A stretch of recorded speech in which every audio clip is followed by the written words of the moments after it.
Wow, what's up everybody? Hey, day 3, I think. Been here all week at the International Sportsman Show. So I had a co-angler named Jeff Matlock who called me. And he asked me like 5 or 6 amazing questions about co-anglers. And, and I went to Mark and I said, hey, this guy's signing up first time as a co-angler. And he had these amazing questions that I think all co-anglers would have, okay? So I went to Mark and I said, hey, I think it'd be really good for us to pull a couple of prominent co-anglers, okay? So what I did at the show is I got Deanna Moreno here to my left, MLF champion, made more top 10s than I can count, is gonna give us her perspective about co-angling. She's probably fished easily over 100 tournaments with 100 different pros throughout her career. And then I have Kirk Marshall, also a champion. He won at Clear Lake. He's also got a plethora of top 10s. He's fished with a couple hundred probably pros. So what we're gonna do today is I'm gonna ask him questions from a co-angler's perspective. We always hear about pros. We really wanna hear about from co-angler's perspective, okay? So I wrote some questions down. And the first question that I have for Kurt is, as a co-angler, when you enter a tournament, how do you approach, like Shasta's coming up, for instance? What do you decide to pack as a co-angler, and what do you decide to not pack as a co-angler? Well, going into any tournament, you try to, as a co-angler, you try to have a variety of everything, because we don't know as co-anglers where our pros are going, what they're doing. Are we going deep? Are we going shallow? Are we going fast? Are we going to go slow? So I tend to pack one of everything or for the gamut, and then try to work it there after you get a chance to talk to your pro, find out what's going on. I like to go up a couple days earlier, practice, just try to get an idea of what's going on at the lake at the time, because that depends what time of year you're there. And then just based on what I get from practice, what colors are working, what presentations I found have worked, because it doesn't always gel with what my pro wants to do. So you gotta go in with just about everything, what to pack. So I bring everything, and then I dwindle it down there from what I practice, and then talking with the pro the night before when you hook up with your pro to find out, are we going deep, are we going shallow, what's your ideas? And then I kind of dwindle it down to there for the final day to pack for the day. Okay, so you focused more on the fishing. Deanna, with like just equipment, maybe not specific to the fishing, because I understand what Kurt's saying is, depending on what you fish, you kind of want to know what to pack, right? Yeah. But in your experiences, what do you like? What are like 3 or 4 things you have to bring because you either can't count on your pro to bring them, or what have you found 3 or 4 things that you have learned over the years that you now bring? So I always pack for my strengths, like drop shot, just your basic baits, your Senkos and stuff. And my bag is very organized, everything's labeled. And you kind of have to bring everything from the pliers to your scale. I had a pro, his scale broke, so we were sharing my scale. So, okay. Always make sure your scale has extra batteries, pliers, scissors, make sure they're handy. I'm trying to think what else. The balance beam, make sure you bring one of those just in case your pro forgets that. I'm trying to think what else. Okay. No, those are all good. I really like my Plano bag that I have. I can kind of fit everything in there, but just make sure everything's handy, cleaned up. Make sure you pick up after yourself. I'm trying to think what else. Okay. So what one thing, Kurt, would you say equipment-wise, right? Whether it's outdoor gear or like Deanna mentioned, I find it hard to believe that pros don't have a pair of pliers in their boat. But when I talked to her, she said, well, I fished with a pro before where, they didn't have a pair of pliers. I used to carry one pair of pliers, and I remember my co dropped that pair of pliers over the side of my boat. And I only used to carry one pair.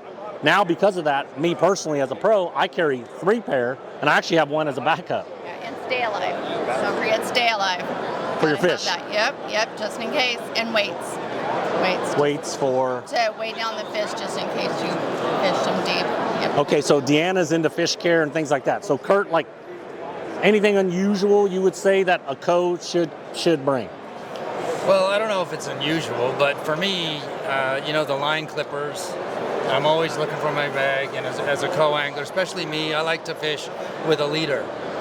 So for me, fishing braid with a leader, because I like to do the finesse a lot, I have to have those clippers, and they got to be around here somewhere. Otherwise, you're digging in your bag for them all the time. So I wear them around in my necklace. I put around a lanyard, and I have my little clippers with the extended cord on it. That usually helps a lot. And there's little things like Deanna mentioned on the, fish care is got to be number one. As a co-angler, we can't always rely on a pro to get everything right with the fish care. So yeah, I always bring some Rejuvenate or the fish weights on the bottom. Okay, so And a culling system, and the needle, fizzing needle. Oh, okay. Not all pros know how to do that. They don't do that. So, and you open up the cabinet and there's your fish upside down, and kind of you're on your own. Pros do help you. They're there to help you. They do a great job. Probably 90% of the pros that are there, they'll help you, but there's that 10-15% that they just don't do it, and that's just not the way they do it. Okay, so I learned something both of you talked about fizzing needles, you talked about belly weights to keep fish upright that you catch deep, and then Kurt, you actually will tether like some clippers to your person. Okay, Deanna, do you carry clippers and stuff on you like that? No, because I'm afraid I'm going to get caught up in it when I catch my fish. So no, I don't. And I'm worried that I'm going to scratch their seat. I really make sure you take care of the boats. These boats are expensive, and you just make sure you're, being very etiquette about the boat, the pros, equipment and the stuff. But make sure your area is clean, picked up, because when you're reaching for that net, the pro is going to come back and try and get your fish, but then they're going to trip over your bag or something that's laying there. So make sure the net's ready, everything's cleared where you have a running path to go back and forth. Okay. So, and then as for equipment, just make sure you're wearing, I wear layer. As for a girl, I get cold, so I layer up, make sure, you dress appropriately. Yeah, you layer so that way you can take something off but still have something on, and you're not, and then you guys have a smaller storage compartment, so it's hard to put all that heavy gear in there.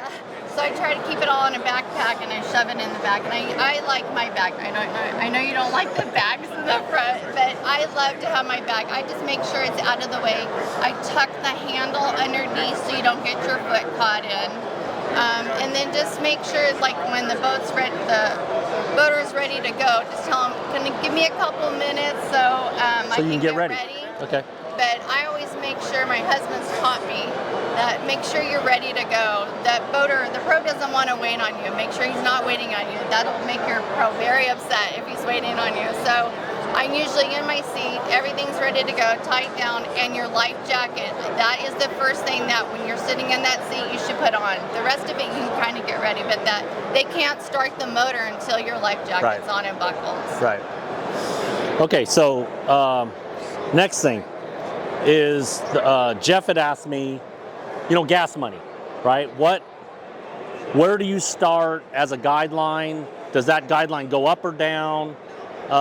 What affects, it's not a tip, so what affects how you approach and what do you bring for gas money, Kirk? Well, it does kind of depend on where you are. I fished back east in Alabama, where gas is $2 a gallon, and I've also fished here in the Bay Area. I'm from the Bay Area, where it's $5 a gallon. So, based on that, me personally up here, the first thing I do is I hand my pro $70, and I have that's flat out. That's first thing in the morning. Okay. And a lot of people wait because there's times, and I'm just going to be honest with you, there's times that we've run all the way to other sides of the lake and back 3-4 times, and there's other times that we went right around the corner and they only spent $10 in gas. Right. But to me, it's a lot, mostly about the experience. It's about the relationship with the pro. It's about paying your dues, paying your fees for being here on a guided trip today. He's taking you to his favorite spots, his or her favorite spots. And I add a caveat on there. Okay. And this is your up or down. this is my up or down. I mentioned that if I get in the top 10, I'm going to double my tip. And I say that because you have this love-hate relationship with your pros. You can love them, right, Deanna? You can love them and you can hate them, and depending on whether they allow you or some pros I've been with don't give a back seat to much for anything. And there's some that'll turn the boat and say, here, you cast there, I'll cast here. We're going to get them today. Right. And for me personally, that extra, I'll double it if I get in the top 10. Okay. It may be a little incentive for the pro to say, hey, you know what? He's a good guy. He's paying his dues. Right. You know what? And I don't know. I don't expect it. Yeah. But hey, it is what it is, and that's just me. That's mine. Okay, so Kirk starts off first thing in the morning. He's handing me $70. I'm leaving him on the dock. All right, so let's hear what they have two different perspectives. So let's hear what Deanna has to say about that. So always pay your pro. I mean, it's a guided trip basically. But my husband fishes. We fish all week. They put in the time. They put in the gas money. They put in oil. There's a lot of expense that goes into pre-fishing. Excuse me. So I usually, at the end of the day, that's when I pay. I don't pay him first thing in the morning. But where do you start though? Where's your guideline? It all depends. It does depend on where, if you're in Alabama or, California, and times have changed, especially with the gas prices here in California. So I usually start out around 50 is what I start out. If I'm having I wouldn't say not just catching fish, but the pros allowing me to catch fish, because sometimes if you're fishing the Delta, they could really get you right up to that bank, and you're basically don't have a spot to throw because it's deeper water, it's a channel. So, but normally it's 50, sometimes 70. Day one on the Delta, Christian just really took care of me, and I had anywhere I could throw. So yeah, I did give a little bit more to Christian. That's Melton, right? Yeah. Yeah, Melton. Yeah, he's such That's a when she won the MLF. But yeah, normally it's about 50 to 70. It just depends on where we're at, right in there. But always pay your pro. It's sportsmanship. It's courtesy to the pro. Never walk away. I've had a couple bad days, and you always pay them. It's your name on the line. You don't want to be talked at the dock saying, "Oh, that co-angler didn't I got pay." stiffed. Yeah. Okay. Always pay. Okay, so let's do some more boat logistics stuff. For instance, when I have my conversation with my co-angler before the event, I fished with both of you before, I tell you, hey, there's certain ways that I want things, and I remember telling you both, hey, I'll have plenty of ice, plenty of water in the ice chest for you to drink. If you want something else to eat or drink, bring it, right? So, as you're out there, it's a 10-hour day usually. So what do you always bring or don't bring as far as it pertains to like food and drink, and then how do you store that stuff? So as a nurse, I usually hydrate the day before, so I usually don't drink or eat anything that whole day usually. But I've learned to do a protein bar just before a weigh-in because it gives me the energy and I don't have the shakes afterwards. So usually a water, but I usually don't pack food. Okay, so you're a no-eater. I'm a no-eater, except for a protein bar and maybe in the afternoon. But just be courteous of the boat again. Since we do own a boat, don't bring a soda. Don't bring some with a top on it. Yeah. Please say that. And just make sure, like when you're eating, make sure you're not getting the crumbs all over the boat, because grease or anything, it could stain their carpet in the back. So the pros really appreciate it if you're really watching their boat. But most of the time, they do allow you to put stuff in the ice chest. All the boaters they're really nice and friendly. Kurt, how about you? I went and I got one of those little ice bags that you put in the freezer the night before, and I always bring a couple waters. I always bring like a half a sandwich, the little 5-hour energy just in case. You get going, and you realize I haven't eaten anything all day, and there's days that's okay because the adrenaline and you're doing good and you're busy. There's some pretty boring days out there too where you really struggle, and then you start falling asleep and you gotta keep yourself going. So I bring enough to where I have it if I need it. Okay.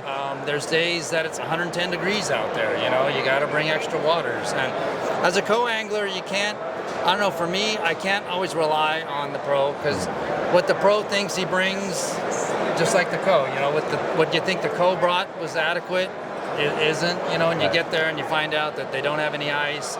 So how do you keep your sandwich cold or whatever? So I always bring one of those little bags, it's a little ice bag. You get them at Walmart, they're cheap, and it keeps everything cold, and it sits in the corner. We talked earlier about what equipment to bring. And yeah.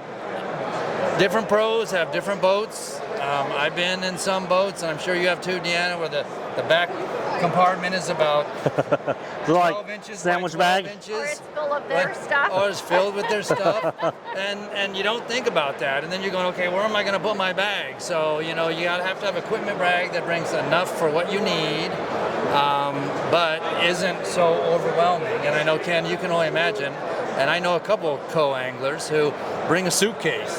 It's happened. I've had a person strap their bag. I've had a person strap their co-angler bag to my back seat post, sitting on top of the back deck. It was crazy. Okay, so let's go into demeanor, attitude, kind of mindset. Kurt, I'll start with you. If you had to name 3 things about your approach, your mindset, because both of you guys are champions, and we all know how hard it is to win one of these 3-day events, and I think it's even harder to win it from the back. I really do. Okay. So if you had to share with somebody who's like either seasoned or whatever, what would you say that are like 3 main characteristics that you should practice, possess, or exhibit when you enter one of these tournaments? Well, first of all, you're as a co-angler, you sign up as a co-angler, and you're going with the pro. And what constitutes a pro, professional? Someone who pays an entry fee. Someone who pays the entry fee. So everybody's different.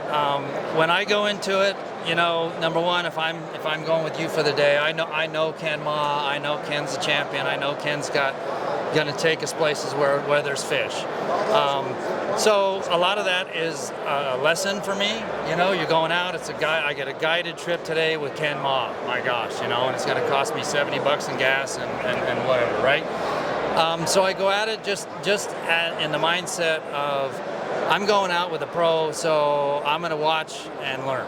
That's the first attitude. So number one. Watch and learn. Yeah. Okay.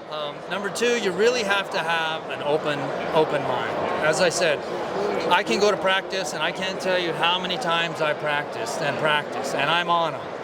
I'm down there, this is what I'm doing. Oh, they're on there right up against the shore, and I got them, and I got the color, I got the crankbait, I got everything that's working right, and my pro takes me out. And that happened last year at the MLF Championship. I was in 13th place in the championship, and my pro on day 3, there we were, ready to go. He took me out in 157 feet of water.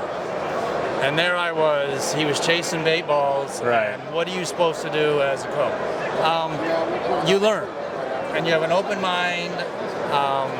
And I have a good friend who told me once, well, if you really get frustrated about going out with a pro, then check the box that says pro when you sign up. Okay.